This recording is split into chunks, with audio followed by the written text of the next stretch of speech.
up, y'all? It's me, Erica, and we are down here.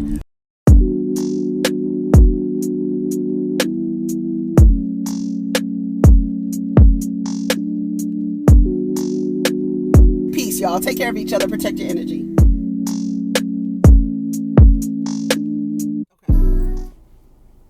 What's up, everybody? It's me, Erica, and we are back down here to talk about Real Housewives of Potomac. I was giving myself a pep talk, and I was like, I gotta get serious, because I just started this video really crazy, and I just like, girl, you need to start this video over again. So I need to get serious. I had a pep talk with myself. All right, so let's talk about Real Housewives of Potomac.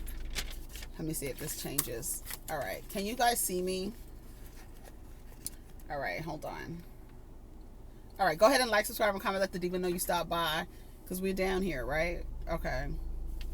All right, so we start off with Mia. She's talking about meeting up with her mother and how it's really crucial. Her and her mother have never had lunch together. She wants to have a conversation with her mom, but she doesn't want, like, what she wants to talk about. She doesn't want that to cause her mother to relapse. So that's what she was saying at first. Overall, I thought this episode was, I don't like the wand on here. It's like plastic. It's like, I don't know, just an applicator, really. Anyways. So that's what we talking about. So it was a good episode. I liked the episode. I did. I have some perspectives about Gizelle. Wendy and Eddie. So Wendy and Eddie sit down, and Eddie was basically just saying that we told them our story. So why do you think after I went against my family, I married Wendy, I did all these things, why would you think I would be moving like that around in these streets? Like I just said on the Love and Marriage Huntsville, all the reasons that people give for not doing something means nothing to me. It never means nothing to me. Like, yes, Eddie, you could have left your family to marry Wendy. You and Wendy have 3 children together. Wendy, I mean, and you could still cheat. So all of that to me means nothing. How long you've known each other, how many kids you have together, it means nothing. It means nothing. So I don't know why she would spread an old rumor. And he just basically said, well, people who are hurt project hurt onto other people. And he's right. And, you know, Wendy says they will never experience love like what we've experienced. And, you know, that can go both ways, right? When she said that, myself, I thought, like, I don't think that I know what it's like to experience, like, love, like, I don't know if I've ever had that experience, to be perfectly honest, to know what it's like for a man to love you, like literally, like, fucking love the shit out of you. I don't know what that feels like, right? Don't feel bad. It's okay. And I understood when she said they will never experience that. And people have been in marriages and relationships and may never experience the love that you've experienced. But whatever their version of love is what they've experienced. Do you understand what I'm saying? So for me, like I tell people, I've never been in love. I've been in love with the idea of a person, right? Until I realized, I remember the day I realized that, like, oh, it's not the person. It's the idea of the person. Like, what you've idealized in your mind. It's so freeing when you realize that you fall in love, quote unquote, what you think is love is really the idea of the person and not the person. It's such a wonderful revelation to come to. It really is. So I kind of agreed with what Wendy said, like they may never have that experience. And they may not. And that's okay. I mean, and it's okay. It's okay.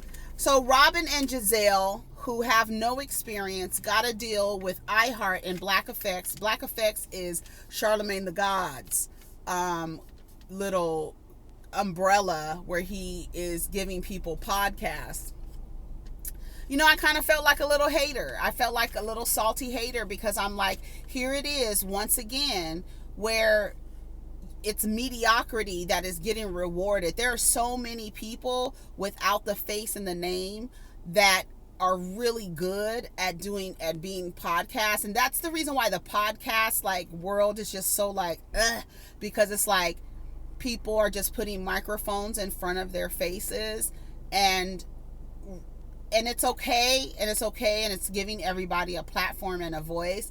But for them to get a deal, and then for her to say out of her mouth this, I've never done this, I don't know anything about podcasts, and then for you to get a deal, and the reason why you got the deal is not because of your talent.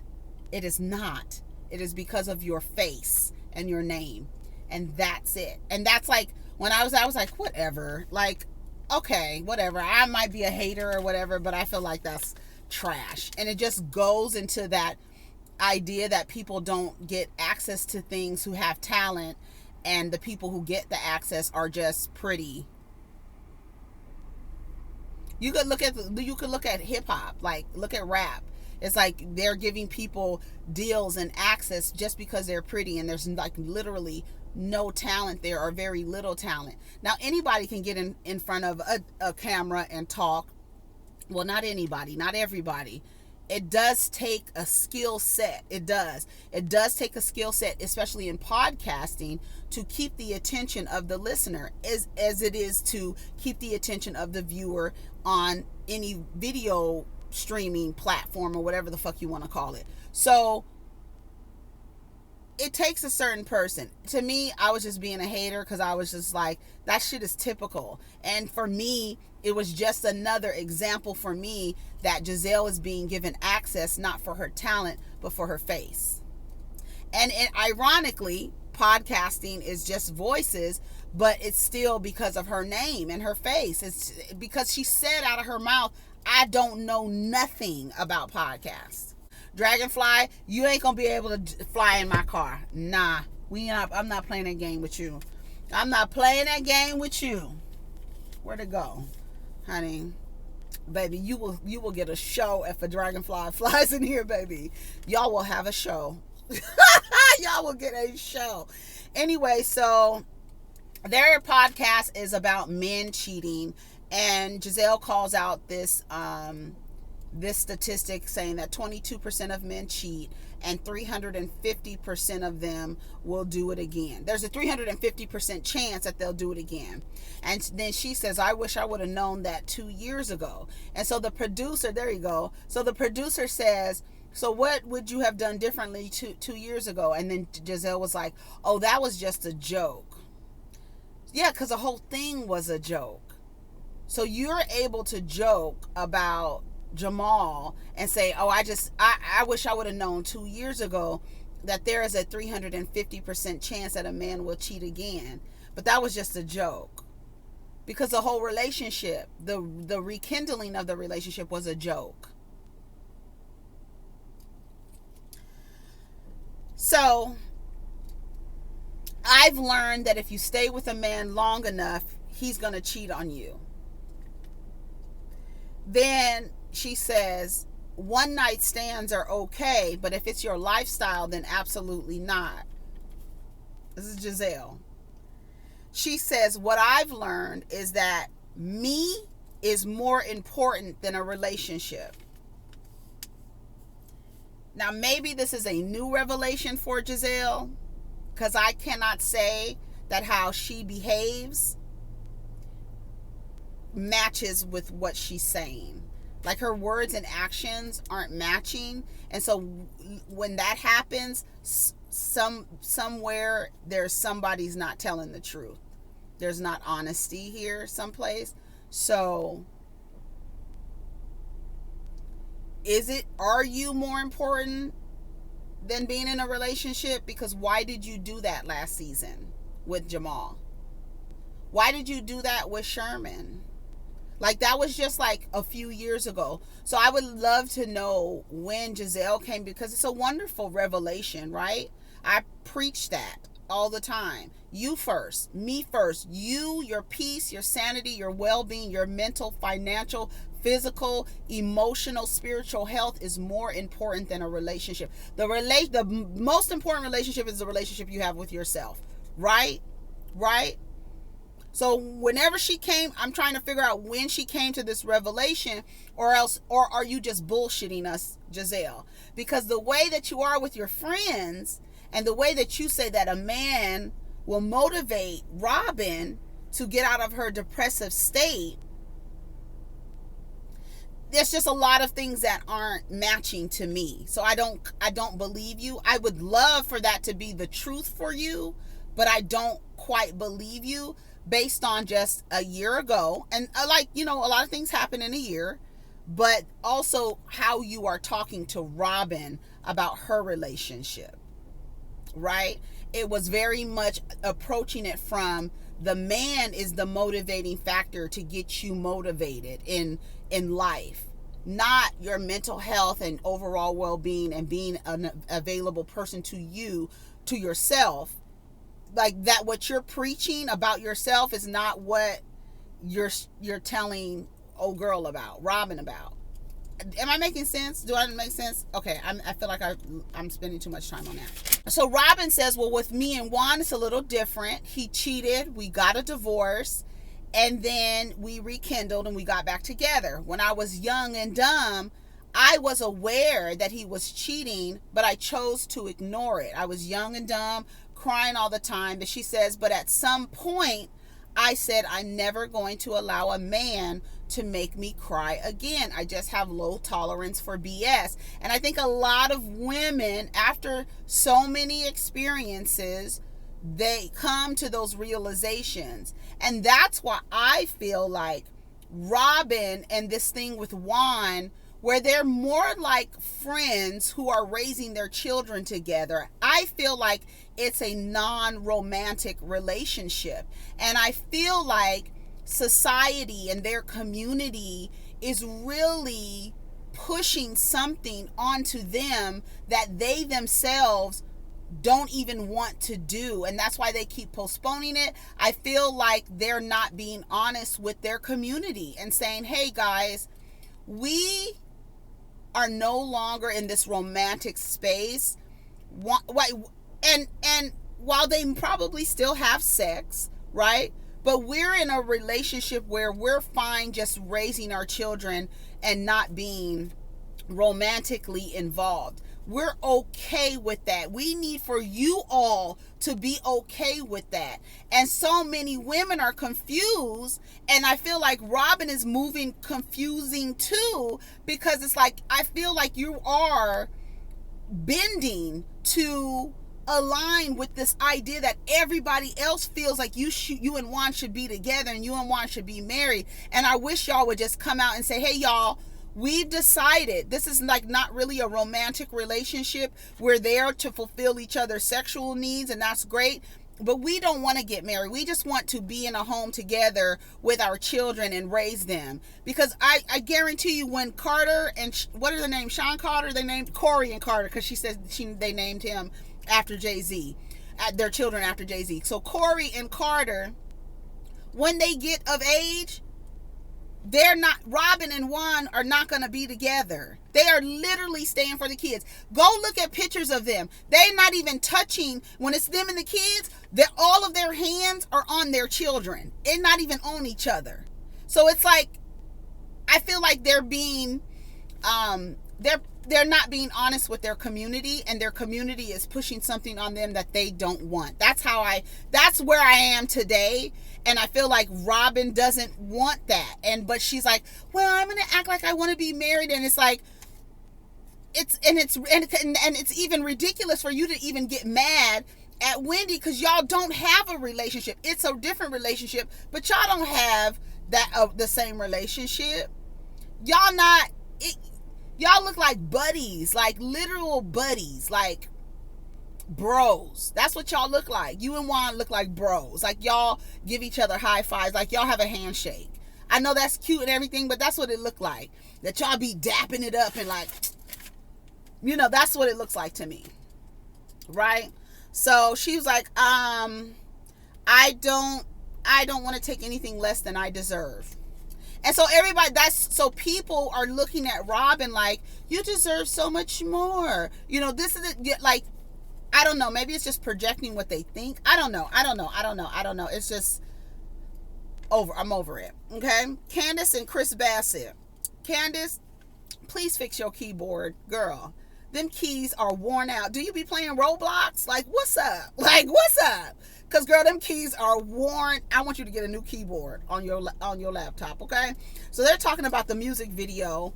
And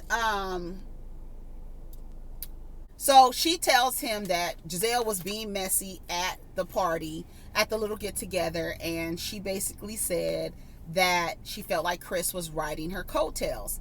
He gave off this little laugh like they rehearsed this before, because his laugh wasn't, I don't know, Chris, the laugh was like, phew, but it was like fake. It wasn't like a real, I felt like Chris had heard that before. Like she said that, like Candiace told him already that she said that, and then they're just doing this for the scene, because I cannot see that Candiace held that for that long after she came home like, this bitch said you was riding my coattails. I don't believe it. I believe that this is the second time Chris heard it because of the way he responded. The jig is up, okay? He basically said, well, you supported me when I had my restaurant. You was even a host when I didn't have a hostess. So now it's my turn to support you. And it's my opportunity to support you. And she was like, Candiace was like, Gizelle was over there talking about my magical and ebony and ivory love story. And she was like, bitch, worry about yourself. I was here for it. Worry about yourself, bitch. And she said, Gizelle is scorned by her relationships. And so she feels like that kind of, that's where she's coming from. It's because she's scorned in her relationship. Let me tell you something. That is where people's points of view come from. Their experience, their observation, what they've learned in education, maybe they've studied it. That's where people's points of view come from. And when Gizelle said that me and my relationship means more, I would believe it if her actions matched, but based on what you went through with Jamal, and the fact that you put so much value in having a man, when you say or do anything towards someone else's relationship, they're going to say it is because of your lack of a man is the reason why you behave like this, because you put so much value in it. And because you don't possess it at this time, and you coming at everybody else's relationship, it's going to look like you are upset about not having what this person has, so you want to destroy that. That's what it looks like. Ashley is trash. That's what what's her name was saying. She was like, I know she's trash because when I came in the kitchen, her ass was gleefully running around talking about that didn't go the way that I wanted it to go. I was like, Candiace, get her ass. Every single time you have a chance, bitch, get that bitch, okay? Get her ass. And so she says, no, she was like, oh, you guys, she said, y'all be telling me, oh, Candiace, Ashley is a mother now. And so she's, they are really doing that mother thing. I don't give a fuck how many kids she has. Ashley is trash. Her family is her little trash tribe over there, trash. And y'all could get mad about it. She's trash. Her predator husband is trash. He don't need to be on the show, and neither does she. So every time she come on the screen, bitch, take the trash out. We should be hearing sounds of a dump truck backing out every time Ashley comes on the screen. Her and her little trash tribe. There, I said it. Y'all could get mad in the comments if you want to. Fuck Ashley, Stewie Darby. And her forehead. Just like Candiace says, no, bitch, you're messy with your forehead. You and your forehead. Coming in there with her filthy milkmaid. When she called her a filthy milkmaid, bitch, I was here 4E. I got so many notes.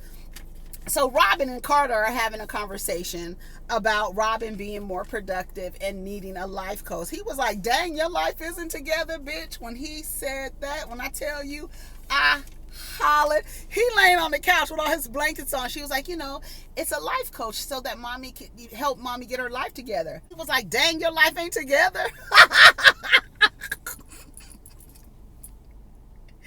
And I'm depending on you for my survival, bitch. That's not what I want to hear. I don't want to hear none of that shit. Carter was looking at his mama like, girl, are you kidding me right now? Now you want to tell me you ain't got the shit together? Now you want to tell me, bitch. She said it's not cute being 42 and not having your shit together. I don't think that Robyn doesn't have her shit together. I just think Robyn is not motivated. There's a lot of people who are just not motivated. They don't have the get up and go. They don't have the hustle in them. They just, want podcasts handed to them. So she made an appointment with a life coach. So Mia, nouveau riche, Mia, who does not know how to pronounce limoncello, girl, she said limoncello. I know. I feel like if you got a little bit of money, you should learn how to pronounce some things. Limoncello is one of them. So she said her mom is just out of rehab and she wants to get together with her mom to, figure out why they disconnected. So she's talking about, I know you don't want your grandkids are a mess and I don't want to say nothing about Juju because, that's your favorite. She's like, yeah, Juju is just like you. She's like, you think she's just like me? And you're just like your daddy. And your daddy was outgoing and all this other stuff. And then, so she says, I don't know what happened. She said, like when I tell you, I used to get so mad at you because I would look at you and say, you're just like your father. And I think she started crying and she was like, what did he do to you? And she was like, I don't want to go there. And she says he introduced her to drugs. And I feel bad now that I said that Mia looked like she caught on fire because I did not know that girl dropped oatmeal on her and burned her body. Second and third degree burns on her body. So now I felt bad. I was like, ooh, I feel bad. See, you never know. That's why you can't be dragging folks. But I did not know that she had literally got burned. I did not know that, y'all. That's crazy. And she said she had been at work for 15 minutes. And they called her and said, you need to come back to get Mia because she burned herself. And she said, the father, she was like, well, why? Well, where's the father? Like, where's her dad? Like, that motherfucker was in the basement with another woman. She had just been at work for 15 minutes. He already had another woman in the house in the basement. Introduced this lady to drugs, ain't no good. But for some reason, Mia only remembers the great memories of her dad. She doesn't remember the awful memories of her father. And yet and still, it's her somehow, some way, her mom was at fault for putting her in foster care. And you have these rose-colored glasses on about your father. And that's why I said on Twitter last night, I think it's so important for people who have been in abusive relationships to tell the children why you and the father are not together, what happened. And there's always age-appropriate ways to do that. I think it's unfair that she had all this resentment or whatever she wants to call it towards her mother, and she put her father on a pedestal. And he was a fucking terrorist. Age-old story. Looking at daddy through rose-colored glasses and not knowing he's a goddamn terrorist. And now you looking crazy sitting across from your mom. You knew your father introduced your mother to drugs, and you still put your father on a pedestal and had resentment towards your mother. She even said she tried to end her life over that man. How could you? Like you can have all the issues. Listen, trust me.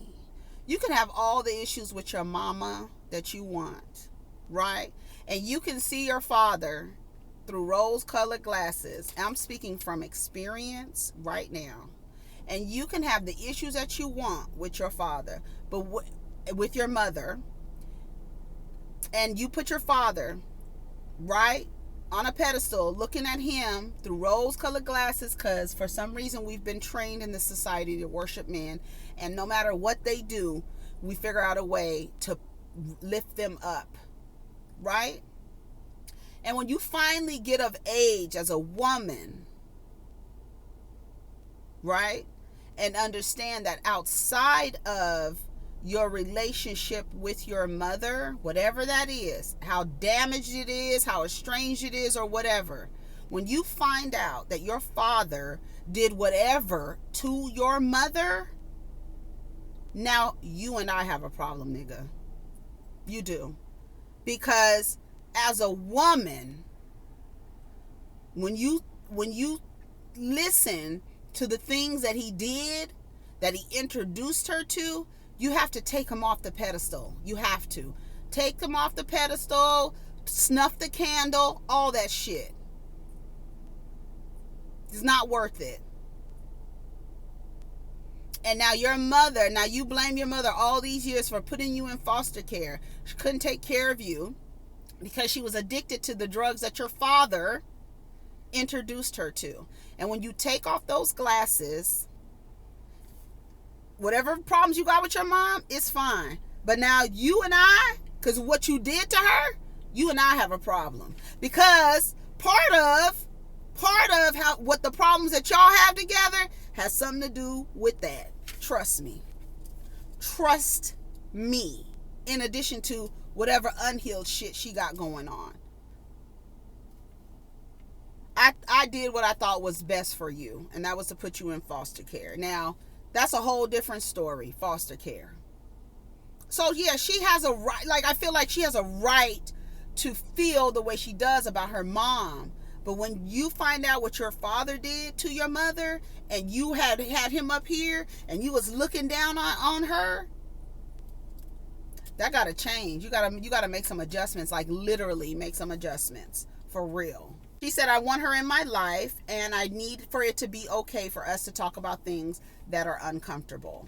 That motherfucker, you was upstairs, unattended. You had an adult in the house, and you was upstairs making oatmeal, and he was downstairs, probably doing drugs with another woman in your house. I kick him off that little pedestal as, what? As soon as she heard that, I would have been like, oh, hell no. Girl, what? Despite all the things, like you had knowledge that your father introduced your mama to drugs, and you was still putting them up there. Girl, you got to go to therapy for that, because ain't no way in the world. Fuck him. Is he dead? Karen is going to pick up her second dress, because she needs to wear a second dress at her vow renewal. It's at some warehouse. Inside look really nice. There's a lot of event spaces like that. Outside looks crazy, but inside looks really nice.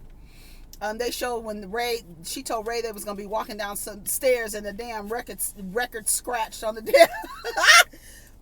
What? We are not walking down them stairs. I am old as hell. I'm not walking down those stairs. We better walk out from the back. Shit. Ray said, hell no. Anyway, so Wendy and Mia were having a conversation, and Mia says it was not fair for Gizelle to do what she did to Wendy, and that she shouldn't be bringing up people's husbands unless she goes directly to the person. I agree. She should have went straight to Wendy. Karen said what happened with Gizelle was very revealing, and that Mia says that she got an invite or a text message from Gizelle inviting them to Robyn's birthday party, and that Wendy and Karen weren't on the invite. The producer asked Gizelle why you didn't invite Karen and Wendy, and she says because they didn't wish her happy birthday, and so I want people around Robyn who love her. So she said Gizelle is like a wounded dog, because in her mind she thought she was in a relationship. See, this is where Karen, I don't fuck with Karen Huger, because there's no way in the world that anybody thought that Gizelle thought she was in a relationship, because I thought we all agreed that the shit was fake, and Gizelle knows it's fake. So for you to say that she thought she was in a relationship, it's funny if that were true. But we know, Gizelle knows, Jamal knows, and the woman he's fucking in the front pew knows that they were not in a relationship. They weren't rekindling anything. Gizelle just didn't have anything to do last season, so that was literally her storyline. Literally. I mean, they even have a picture of them wearing shirts that says the plot, the storyline. Like, literally, they told y'all what they was gonna do in plain sight. And so us positioning ourselves is like, she didn't think, that was fake. It was fake.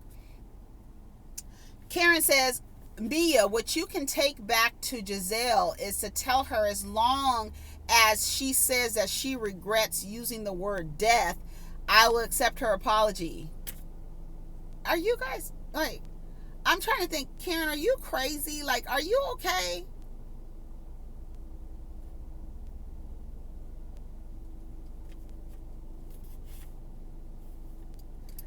Candiace and Chris, let me tell you something. I noticed, I think it's so cute, because Chris be blinking. I guess he has like a little thing, but he be blinking his eyes a lot. I was like, he's so cute. I mean, not cute, but it's like a cute little tick, because he looks like he's trying to think, but I think he just he has a tick, because he does it a lot.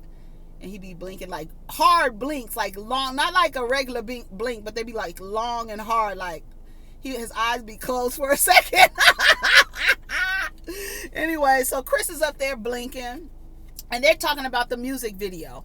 So he's like, it's going to be a busy week and this and that. They went out to eat, right? So it's going to be a busy week and all this other stuff. And she says, he said he had some cooking classes. So Chris works because everybody was under the assumption that he was getting an allowance from Candiace. He told Candiace, bitch, bitch, I want to laugh, but this lady is walking by with her dog.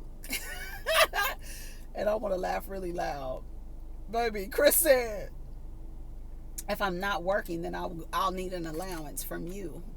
Cause he's letting, so Chris is working for free. You ain't shit.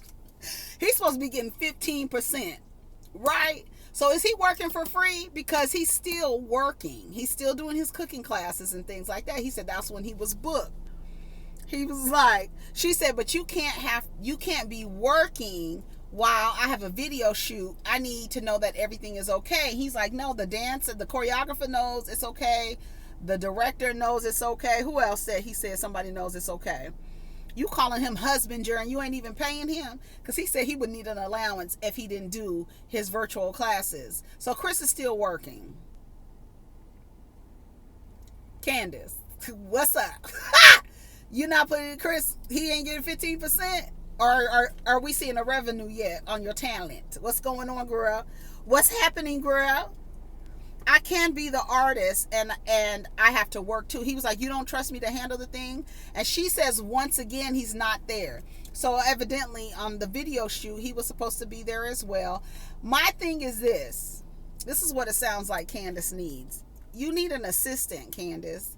You need an assistant or Chris needs an assistant. You both need an assistant. So there can be a person, and you're going to have to pay this person because Chris is still working. Even though he's your manager, he can't be there every single thing you do.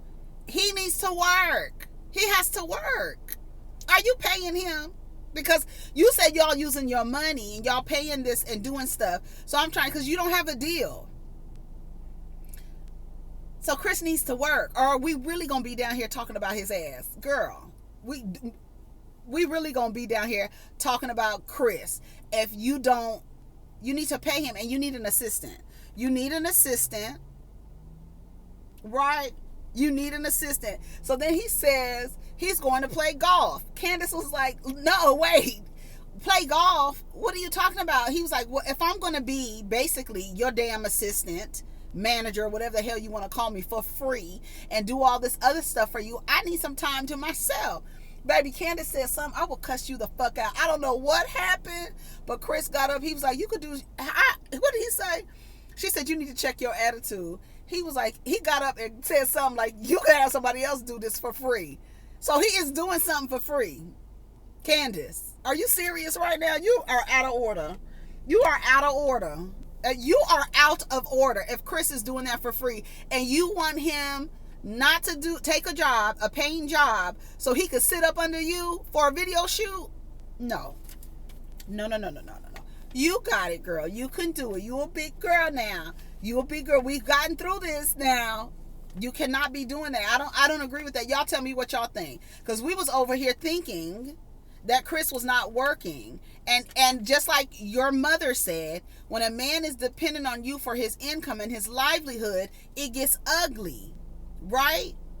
So he's over there taking classes and being booked to take classes so he can make money, and you want him not to book jobs, right? And be up under you for free. Girl, if you don't get the hell out of here, bye, Candiace, bye. So on Robyn's birthday, they having drinks. They out there having drinks. Ashley comes in there dressed like Beetlejuice. Escala comes there and Candiace comes there. Escala and Candiace are so beautiful. They are so pretty. Escala's hair, she was like, yes, lots of love. Is that what she said to her? I love it. Anyway, so they sit down and Candiace says, we're missing some people. And she said, are we missing? Are the people missing? Is what Gizelle said. Are the people missing? She was like, well, I told Wendy, I guess she gave Wendy a deadline to have a conversation with her, and Wendy didn't take the invitation to have a private conversation. So she says it's past the expiration date. And she was like, Escala says, Wendy speaks so highly of you. When she, when she talks about you, she speaks so highly of you. She was like, well, if she spoke so highly of me, then she would know that I wasn't trying to be messy. I wasn't trying to be shady. And she was like, then Robyn gets there and she's sitting down. So Robyn says, the issue with her and Wendy was that the way that Wendy apologized. Now you got a problem with Wendy apologized about your damn fucking sports relationship, a sportsman relationship you got going over there with Coach Dixon. Bitch. Now you mad because she apologized because you said it was an obnoxious reporter. Because if I offended you, they so Wendy, if I offended you, Wendy, then I apologize to you. So Robyn did not like the snarky reporter. Bitch, she didn't like the snarky reporter talking about your damn ESPN ass relationship. Girl, get the fuck out of here. And then so Gizelle goes to Ashley. So Ashley, no, for real. When you went in there and talked to Wendy, did you put a little hot sauce on it? She was like, no, I did not.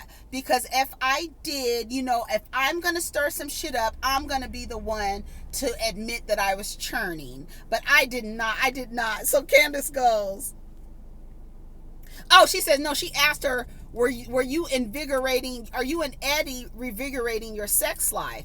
And then Escala goes, girl, that's like an assumption that the reason why you've changed your body and you acting like this is because she's not doing what she needs to do. And she was like, no, that's not it. She was like, yeah. She said, yeah, that hoe did. Yeah, you did. She called her a filthy milkmaid, baby. When I tell you, Candiace, you are bringing it this season. Kudos. The fucking interviews in person. She was leaning on that table like, yes, girl. She said, what she said? Yeah, that hoe did. And so this is what Ashley does. Every single time gets in your ass, you cannot turn around and act like what she's saying to you is inappropriate. You're the most inappropriate bitch in reality TV today. You're so inappropriate. You've been inappropriate. You ain't shit. Every single time Candiace gets in your ass, you turn around and it's like, well, is that appropriate? Bitch, it don't matter. It is appropriate. How is that appropriate? Because I said it.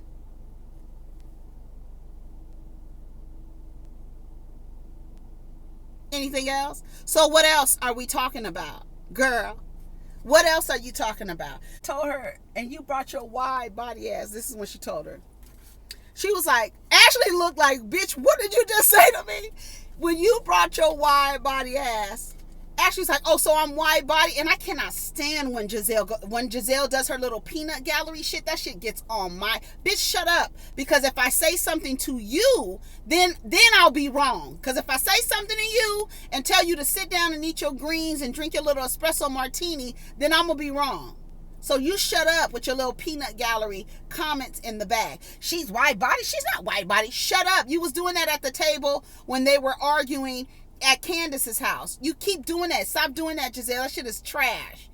And so she goes, oh, I'm wide body. Baby, but she said, wide body wasn't even the comment that took me, bitch. When Candiace said, bitch, I can't body shame you. When you walked in, bitch, you was body shaming. I said, come on, Candiace, bitch. Get her ass every single time you say something to me, bitch. I'm gonna put my motherfucking foot on your neck. And I'm so glad that Candiace does it. She always has smoke for Stewie Darby. Every single time. She said, bitch, when you body shamed when you walked in here, bitch. I said, come on, bitch. What she say? And you're so inappropriate, girl. We're not talking about appropriateness when we talking about you, miss. Hold on. Here we go. Ashley. Matter of fact, shout out to T with Dre on Twitter. Ashley has body shamed, participated in colorism, shields an alleged sexual predator, broke Katie down while she was going through a custody battle, accused Gooneek Tick Tick Boom of driving drunk, and spread the Blue Eyes cheating rumors and more. Period. Bitch, you can't talk about anybody being inappropriate. So whatever Candiace has to say to you, kudos. Why every time Candiace got something to say about Ashley, it's about her body? Right, it's shallow as fuck. But wait till she gets on Sheila. We can't wait. Because the next day, bitch, we wearing all black. Because as soon as she starts talking about Sheila and them tints and tap water ice cubes, it's over for you, bitch. It's over for you. You better hope Candiace stays shallow and body shames that bitch. Because if we get deep, twist that shit. You understand me, Candiace? If you get deep, bitch, you better twist it. Do you understand me? Do you understand the assignment? I hope you do. Because, bitch, we waiting for the day. We waiting for the day. You better hope she stays shallow with that bitch. That big head, wide body ass bitch. You done call that bitch a filthy milkmaid. Wide body. Bitch, you body shamed when you walked in this door. I didn't body shame you. Looking like Beetlejuice, bitch. Didn't nobody body shamed you. It's a shame your body looks like that.